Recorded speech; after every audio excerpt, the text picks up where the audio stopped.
E se eu te dissesse que a sua carteira de investimento está correndo mais risco do que ela precisa? Não é que você está investindo errado, tá? É porque talvez você está dormindo mal, talvez você está achando que sua carteira não está boa, e isso é um sentimento mesmo, é um feeling, simplesmente porque você está perseguindo mais rentabilidade do que você precisa. Isso tem um motivo, tá? Muitas vezes a gente fica vendo manchete, matéria de a melhor ação da bolsa, os melhores fundos de 2026, a maior fundo imobiliário, e a gente parece que precisa sempre estar investindo nos melhores. A verdade é que existem dois conceitos de investimento que você precisa entender. E eu digo até mais, de planejamento que você precisa entender. O primeiro deles é o retorno possível da sua carteira de investimento. Esse retorno, ele é o retorno que você consegue alcançar fazendo malabarismos e buscando o melhor investimento possível que você pode conseguir dentro das suas capacidades. O outro conceito é o conceito de retorno esperado, retorno desejado da sua carteira, que é aquele que a carteira precisa render para que você alcance o seu objetivo. E essas são duas coisas, às vezes, diferentes. Vou te dar um exemplo aqui agora. Considera o seguinte aqui comigo. Imagina que eu estou montando aqui o meu planejamento para me aposentar e na minha aposentadoria eu defino que eu vou querer tirar 10 mil reais por mês para isso. Então, para ter 10 mil reais por mês, eu vou considerar que minhas aplicações vão render 4% ao ano já descontado a inflação, por um prazo de 40 anos.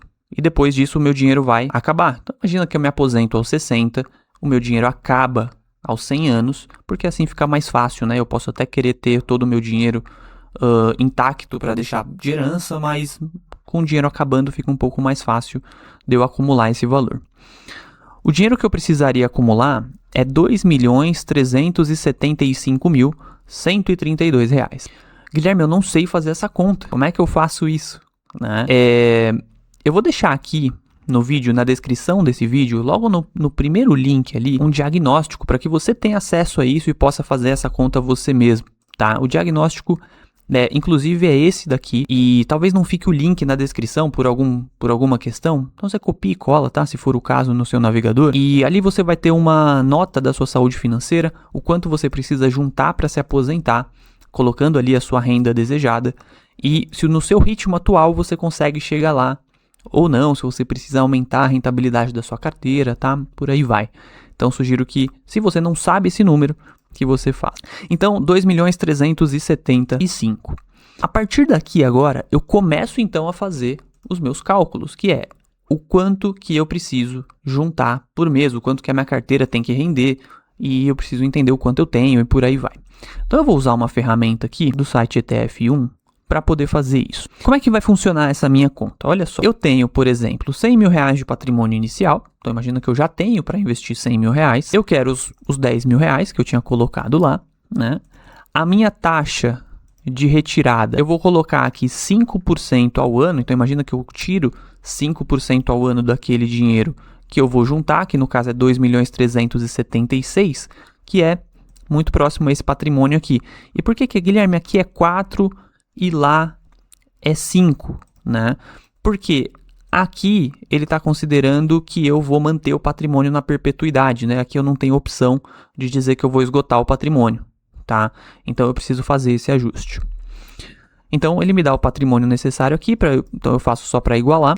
E aí aqui tem algumas configurações, como inflação, o tempo que eu vou investir. Então eu quero só daqui 30 anos esse dinheiro. Então imagina que eu tenho agora 30 anos e eu vou me aposentar aos 60. Eu vou fazer investimentos mensais de 3 mil reais por mês. Então essa é a minha situação hoje. 100 mil reais investido, investindo 3 mil reais por mês e corrigindo esses aportes pela inflação aí todo ano. Se eu fizer isso, a rentabilidade que eu preciso ter para esse plano dar certo é de 4,3% de taxa real, descontada a inflação, e 10,17% de taxa nominal, que é essa taxa que a gente vê nos nossos investimentos mesmo, né, sem descontar a inflação. Hoje a Selic está rendendo 14,25% no momento que eu gravo esse vídeo. Então, para vocês terem uma base. Para essa pessoa aqui, então imagina que fosse a minha aposentadoria. Imagina que eu estou falando do meu caso. Então, para mim, eu preciso ter muito risco na minha carteira? Se você não sabe responder essa pergunta, basta a gente pensar qual que é a média da Selic, do pagamento da Selic nos últimos 20 anos, mais ou menos, 15 anos, e a gente consegue começar a responder essa pergunta. E para isso eu tenho um outro indicador aqui para a gente analisar. Então, olha só, nos últimos, e aí eu peguei aqui uma análise desde 2012 até 2026, que dá 14 anos mais ou menos. Nesse período, a gente teve um CDI que rendeu na casa de 9,68% ao ano, que dá um juro real de 3,7%. 9,68%, só o CDI. Minha carteira precisaria de 10,17%. Está muito próximo, né, do CDI. Então, se eu fosse olhar para o meu cenário, eu precisaria de um pouquinho a mais do que o CDI para essa minha carteira. Então, provavelmente alguma coisa ali próximo da renda fixa, né, um CDB, uma LCI, uma LCA, uma coisinha, um pinguinho ali a mais do que a renda fixa, já estaria muito bom, né, para essa minha carteira. E talvez eu fosse uma pessoa que tivesse vendo vídeo, que estivesse olhando o mercado e estivesse pensando assim, eu preciso de mais, né? Eu preciso render mais o meu dinheiro, porque eu preciso ter 10 mil reais de renda passiva, eu não sei se eu vou conseguir.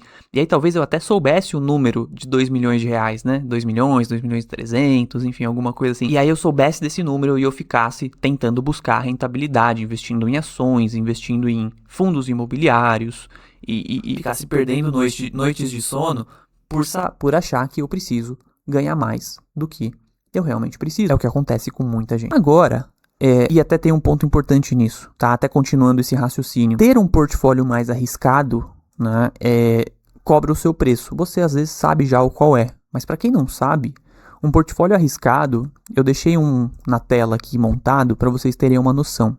Um portfólio arrojado, ele vai ter uma rentabilidade, esse que eu montei pelo menos, tá?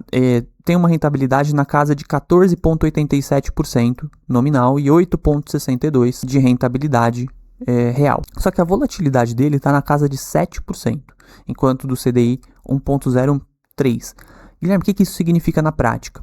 Significa na prática que enquanto o CDI teve um pior ano que foi de 2%, 2,77%, foi lá no meados de 2020 ali, né? Portfólio teve menos 4,66%. Então você imagina ter um ano que seu dinheiro cai quase 5%. O máximo drawdown, né? Que é o ano, o momento em que seu dinheiro mais caiu, né? Isso aqui foi o pior ano, mas existe um mês específico, talvez, um momento específico em que o dinheiro mais cai.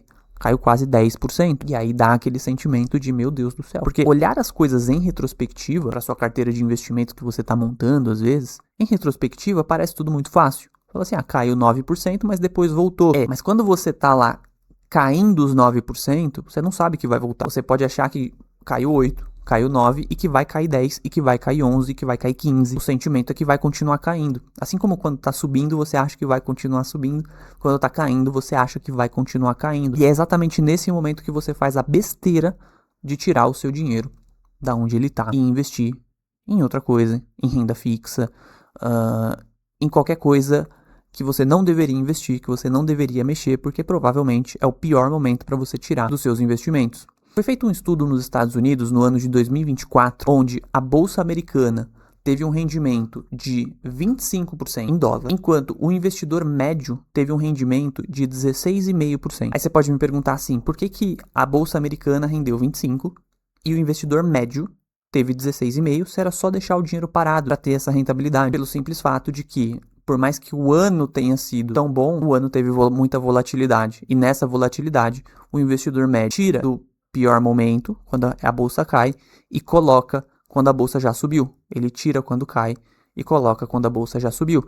E ele vai fazendo isso tantas vezes que ele perde as subidas e pega as caídas, né? Absorve as caídas e não pega as subidas. E nessa, você vai repetindo isso várias vezes, você perde os melhores momentos da bolsa. Eu já cansei de falar sobre esses estudos aqui, mas eu vou repetir, porque talvez seja a primeira vez que você está vendo aqui o meu vídeo. Então, um estudo feito pelo JP Morgan mostrou que ao longo de 20 anos, de 2003 a 2022, se o investidor ele perdeu os 10 melhores dias da Bolsa de Valores, ele perdeu quase metade do rendimento desse período. Se ele perdeu os 20 melhores dias só desse período de 20 anos, ele perdeu quase todo o rendimento desse período de 20 anos. Ou seja, os melhores dias eles representam quase toda a rentabilidade do período. E normalmente esses dias acontecem depois dos piores dias. Então é muito difícil você querer acertar ali o momento exato de entrar e sair da bolsa de valores, tá? Seja americana, seja brasileira, seja europeia, seja... não importa. Então, seguindo com o nosso estudo, né, por aqui, eu posso querer fazer alguns ajustes na minha aposentadoria. Porque eu posso pensar o seguinte, se com um pouquinho mais do que o CDI eu já chego aonde eu quero, eu posso ser uma pessoa que posso correr mais risco. Eu não só quero, eu não só aceito a volatilidade, como eu posso correr mais risco. Eu sou uma pessoa, e esse é um conceito importante para que você entenda. Eu disse dois tipos de riscos, dois tipos de conceitos que existem no seu planejamento financeiro. O primeiro é o risco possível, aquele que você pode, quer correr, e o risco que você precisa correr, né? Então aqui a gente já viu que o risco que eu preciso correr é um risco baixo. O risco que eu posso correr, esse é um risco que deve ser analisado de uma maneira até um pouco mais profunda. Por exemplo, na minha vida pessoal, financeira, eu posso correr mais risco? Eu tenho uma reserva de emergência robusta? Eu tenho estabilidade no meu trabalho? Eu entendo de investimento? É um ponto também. Por quê? Se eu for correr mais riscos e não entender o que eu estou fazendo, a chance de eu perder dinheiro é muito grande. Então é melhor que eu fique no meu investimento mais conservador e vou dar atenção para outras áreas da minha vida. Olha só esse exemplo que eu vou dar para vocês. O simples fato de eu querer adiantar a minha aposentadoria, eu tenho dois caminhos para isso, né? Eu posso tanto diminuir aqui. Então eu vou diminuir, por exemplo, para 25 anos. Eu quero chegar nos mesmos 4,13, tá? Então eu vou colocar 5 anos a menos de aposentadoria.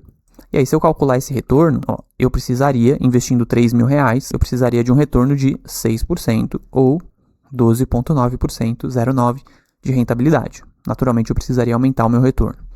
Mas existe um outro caminho, que eu posso aumentar o meu aporte. Se eu aumentar o meu aporte para R$4.000 por mês, será que já é suficiente? Quase, olha lá, já estou bem perto do que estava antes, tá?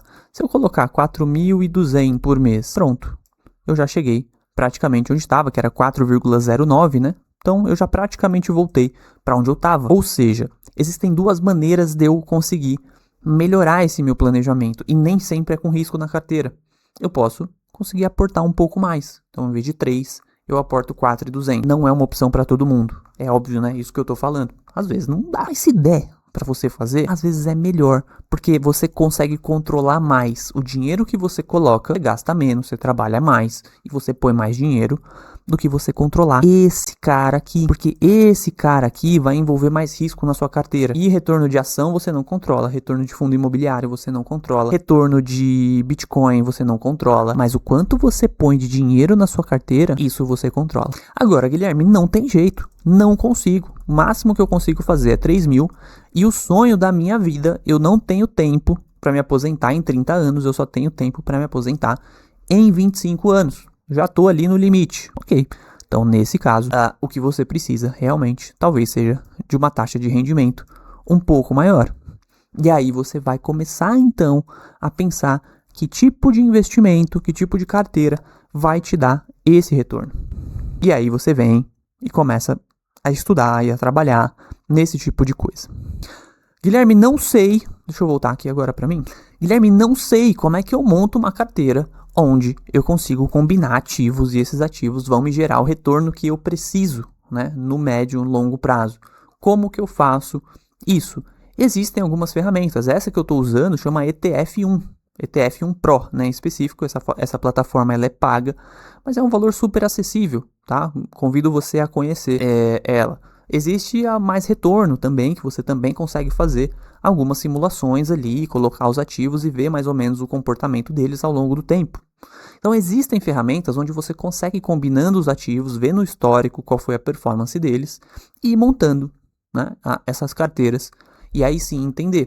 Agora, a maneira que eu tenho certeza que não funciona é a maneira onde você vai pensando uma ação daqui, uma ação dali, um fundo imobiliário daqui, uma coisinha dali, e aí de repente você tem um Frankenstein, né, na sua carteira, achando que está investindo bem, e no fundo está investindo mal. Se esse vídeo fez sentido para você, a primeira coisa que eu indico é que você entre na descrição desse vídeo, faça o diagnóstico do seu planejamento financeiro, entenda quanto que você precisa para fazer essa sua aposentadoria acontecer, quanto que a sua carteira precisa render.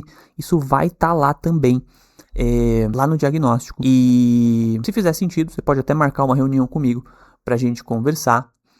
E deixa o like também nesse vídeo, porque às vezes mais pessoas conseguem entender essa mensagem que a gente está passando aqui, tá bom? Um abraço para você e até o próximo.